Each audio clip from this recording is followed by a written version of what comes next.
ओम शांति। 1 मार्च 2021 की प्रातः मुरली बाप दादा की साकार महावाक्य है। बाबा बोले, मीठे बच्चे, तुम्हें आपस में बहुत बहुत रूहानी स्नेह से रहना है, कभी भी मतभेद में नहीं आना है। प्रश्न है, हर एक ब्राह्मण बच्चे को अपनी दिल से कौन सी बात पूछनी चाहिए? उत्तर है, अपने दिल से पूछो। 1 नंबर पॉइंट दिया है, मैं ईश्वर की दिल पर चढ़ा हुआ हूँ।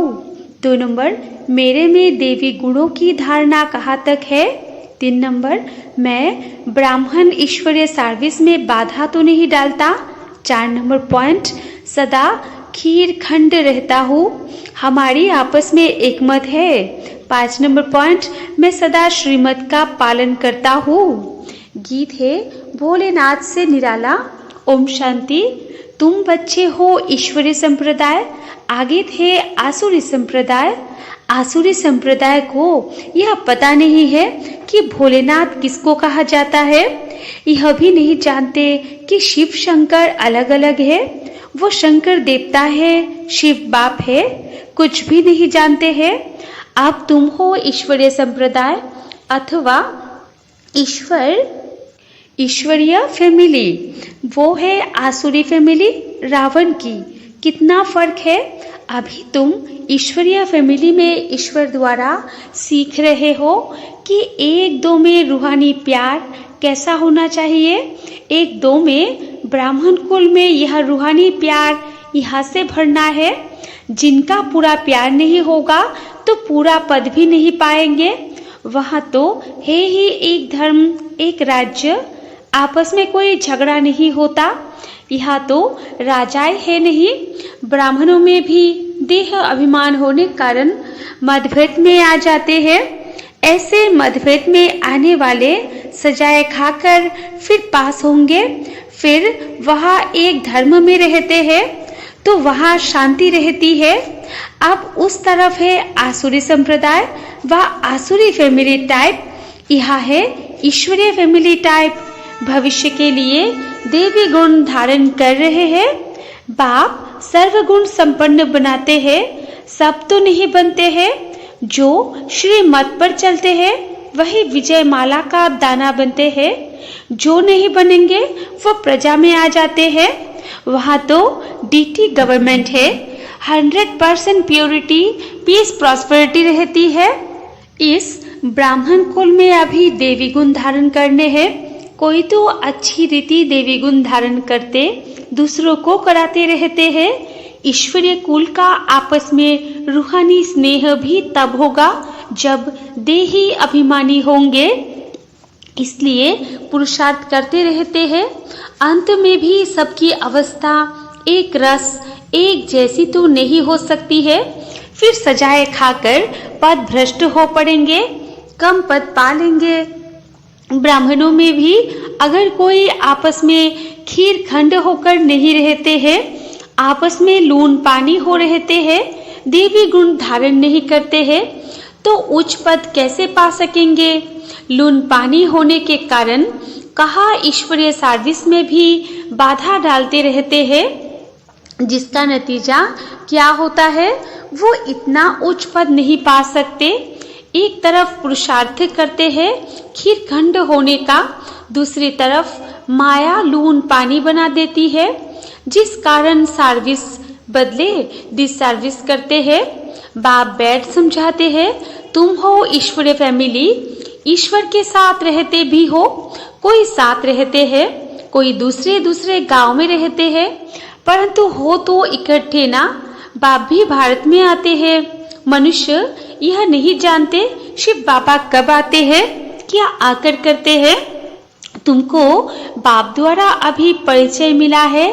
रचता और रचना के आदि मध्य अंत को अब तुम जानते हो।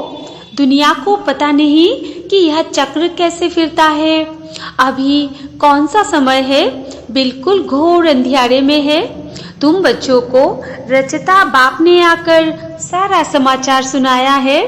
साथ साथ समझाते हैं कि हे शालिग्रामों, मुझे याद करो। यह शिव बाबा कहते हैं अपने बच्चों को, तुम पावन बनने चाहते हो ना, पुकारते आए हो, अभी मैं आया हूँ।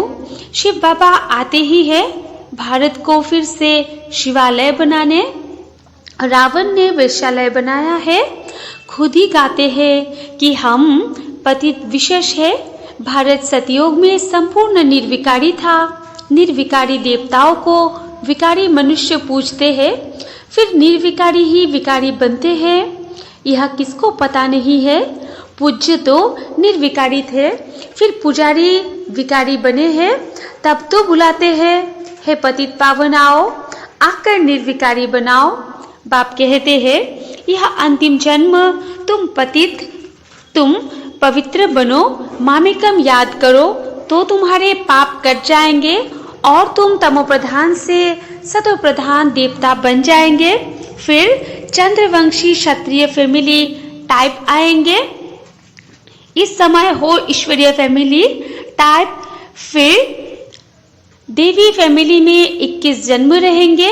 इस ईश्वरीय फैमिली में तुम अंतिम जन्म पास करते हो। इसमें तुमको पुरुषार्थ कर फिर सर्वगुण संपन्न बनना है। तुम पूज्य थे, बरोबर राज्य करते थे, फिर पुजारी बने हो। यह समझना पड़े ना। भगवान है बाप, हम उनके बच्चे हैं तो फैमिली हुई ना। गाते भी है, तुम माता पिता हम बालक तेरे, तो फैमिली ठहरे ना। अब बाप से सुख घनेरे मिलते हैं।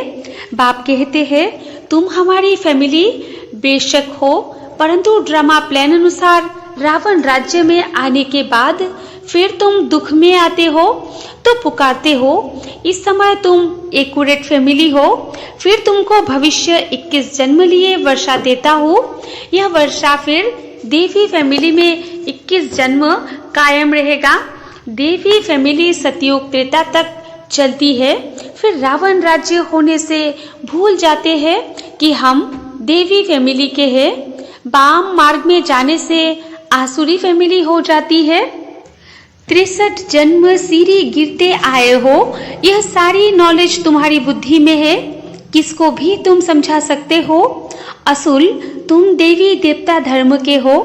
सतयुग के आगे था कलयुग। संगम पर तुमको मनुष्य से देवता बनाया जाता है। बीच में है यह संगम।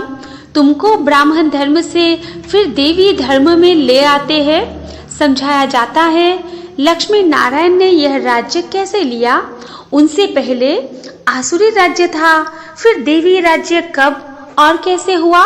बाप कहते हैं कल्प कल्प संगम पर आकर तुमको ब्राह्मण देवता क्षत्रिय धर्म में ले आते हैं।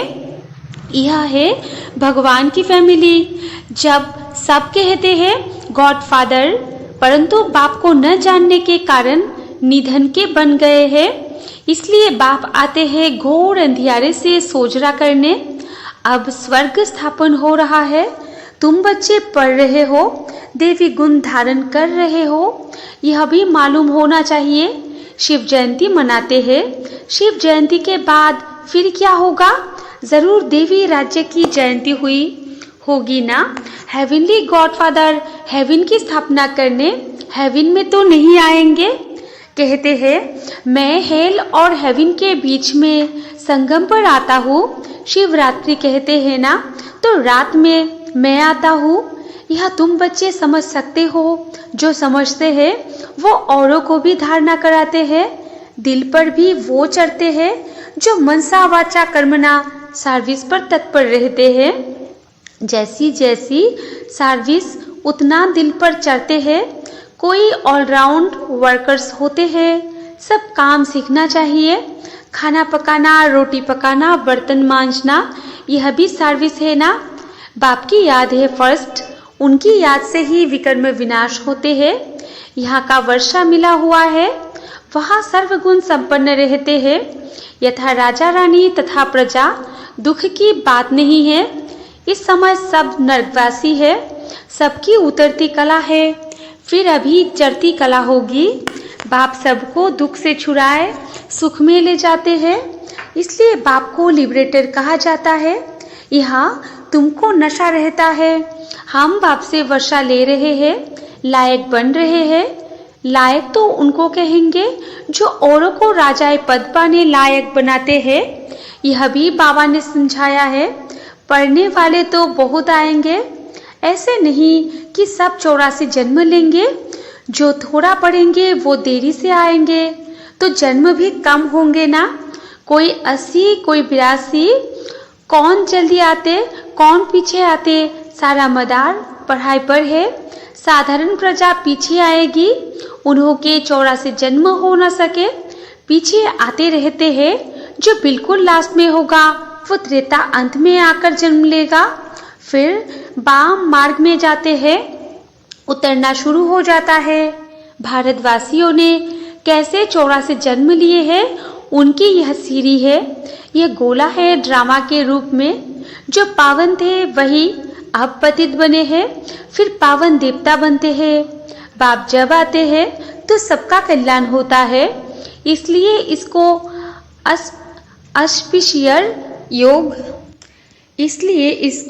ऑस्पिशियस योग कहा जाता है। बलिहारी बाप की है जो सबका कल्याण करते हैं।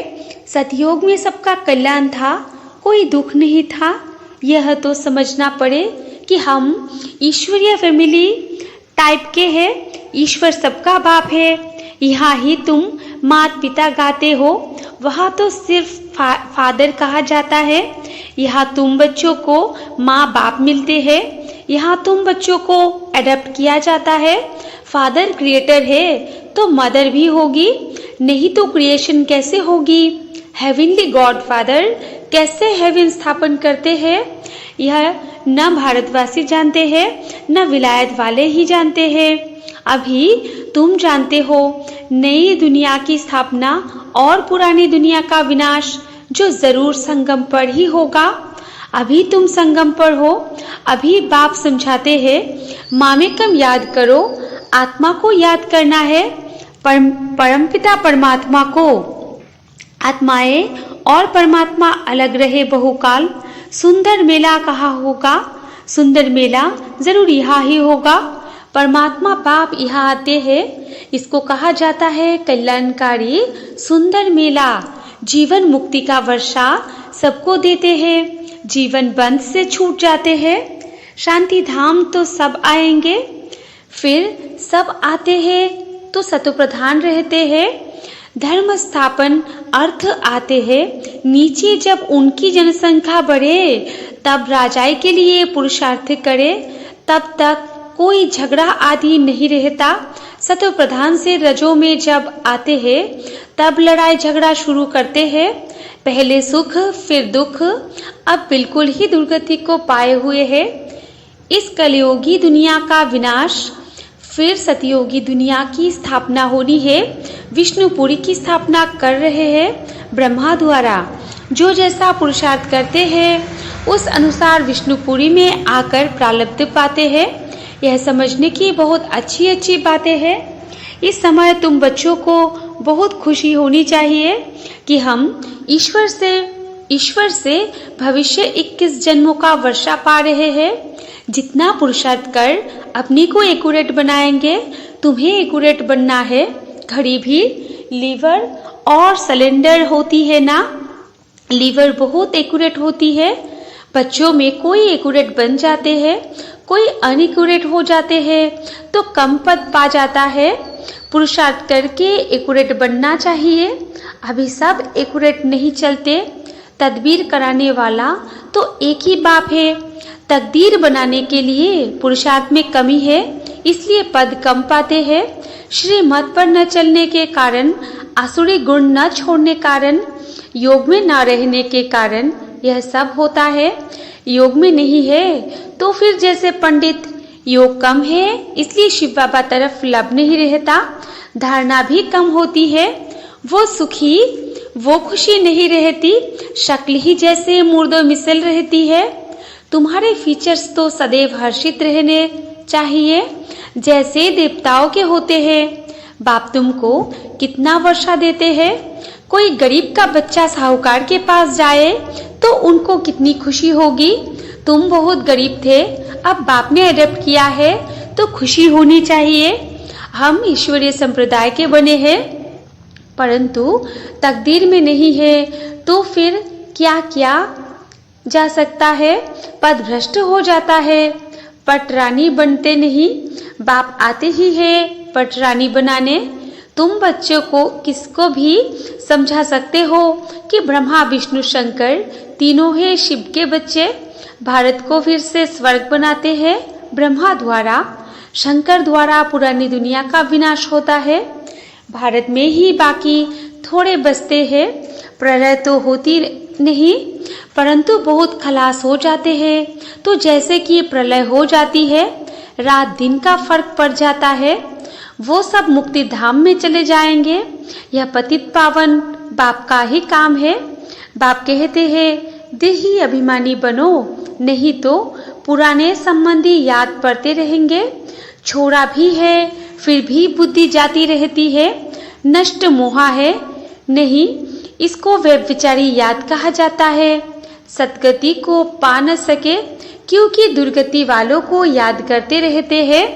अच्छा, मीठे मीठे सिकिलादेव बच्चों प्रति माता पिता बाप दादा का याद प्यार और गुड मॉर्निंग। रूहानी बाप की रूहानी बच्चों को नमस्ते और हम रूहानी बच्चों की रूहानी माता पिता बाप दादा को भी याद प्यार गुड मॉर्निंग और नमस्ते नमस्ते नमस्ते। धारणा के लिए मुख्य सार 1 नंबर पॉइंट है, बाप दादा की दिल पर चढ़ने के लिए मनसा वाचा कर्मना सेवा करनी है। एक्यूरेट और ऑलराउंडर बनना है। 2 नंबर पॉइंट है, ऐसा देही अभिमानी बनना है जो कोई भी पुराने संबंधी याद न आए।